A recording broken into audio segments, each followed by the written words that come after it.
Hi friends, welcome to our channel చిన్నారి ఖ్యాతి ముచ్చట్లు. ముందుగా అందరికీ శుభోదయం. ఈరోజు వచ్చేసి నేను టమాటో రైస్ చేస్తున్నాను. నేను ఇంతకుముందు వీడియోలో టమాటో రైస్ ఇంకొక విధంగా చూపించాను, ఇప్పుడు ఇంకో విధంగా చూపిస్తున్నాను, చూసేద్దాం. నేను ఈరోజు టమాటో రైస్ బాస్మతి రైస్తో చేస్తున్నాను, బట్ నార్మల్ రైస్తో కూడా చేసుకోవచ్చు. ఏ రైస్ అయినప్పటికీ మనం కడిగి పెట్టేసుకొని అందులో వాటర్ పోసి పక్కన పెట్టేసుకోవాలి. టమాటో రైస్ కోసము 2-3 పచ్చిమిర్చి and tomatoes, onions and garlic అన్నీ కూడా కట్ చేసి పెట్టుకోవాలి. గార్లిక్ని పేస్ట్ లాగా కాకుండా కచ్చాపచ్చాగా దంచి పెట్టుకోవాలి. అండ్ దీంట్లో నేను బటర్ని యూజ్ చేస్తున్నాను అండి.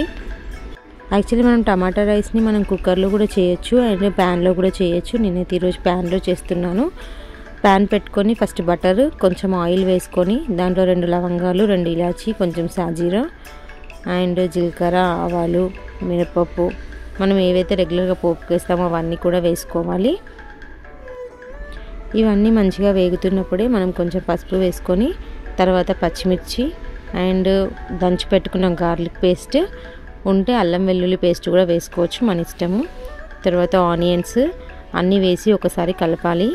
ఇవి మంచిగా వేగిన తర్వాత టమాటో ముక్కలు వేసి దాంట్లో మనం తగినంత, అంటే మనం ఎలా అయితే స్పైసీగా తింటామా ఎలా తింటామన్నట్టుగా దానికి తగ్గట్టుగా కారము అండ్ ఉప్పు, ధనియాల పొడిని కొంతమంది లాస్ట్లో కూడా వేస్తారు.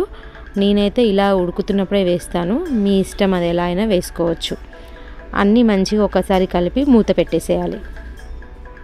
టమాటో రైస్కి ఇది మనకు మెయిన్ పార్ట్ అండి. ఎందుకంటే మనం పీసెస్కి మనం వేసిన కారం, ఉప్పు అన్నీ మంచిగా పట్టే వరకు కూడా మంచిగా వేయించుకుంటే ఎగ్జాక్ట్గా టమాటో రైస్ అన్నది వస్తుంది. ఎందుకంటే మనం బియ్యం వేసుకున్న సేమ్ ప్రాసెసే, బట్ ఏంటంటే దాని ఫ్లేవర్ దానికి, దీని ఫ్లేవర్ రావాలి అంటే మనం చేసుకునే విధానాన్ని బట్టి ఉంటుంది. ఇవి మంచిగా వేగిన తర్వాత 1 గ్లాస్ బాస్మతి రైస్కి 2 గ్లాస్ ఆఫ్ వాటర్ తీసుకోవాలి.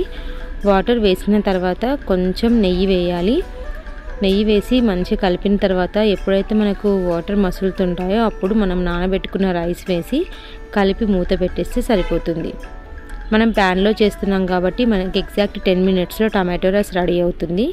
లేదు మనం కుక్కర్లో వేస్తే కుక్కర్ మూత పెట్టేసి 2 విజిల్స్ తీస్తే చాలు, టమాటో రైస్ అనేది రెడీ అయిపోతుంది. సో ఈరోజు మనం చేసుకున్న టమాటో రైస్ రెడీ అయిపోయింది. ఇంకో రకంగా కూడా మనం టమాటో రైస్ చేసుకోవచ్చు అని చెప్పాను కదా, అది మన ఛానల్లో ఉంది, వెళ్ళి చూడండి. ఆల్రెడీ మన దగ్గర రైస్ ఉన్నప్పుడు టమాటో రైస్ ఎలా చేసుకోవాలన్నది అలా చేసుకోవచ్చు, అది మన ఛానల్లో ఉంది. ఇది ఏంటంటే మనకు అప్పుడప్పుడే వేడివేడిగా కావాలి, ఇంకా రైస్ ఏం లేదు అన్నప్పుడు ఇలా చేసుకోవచ్చు. Boy friends.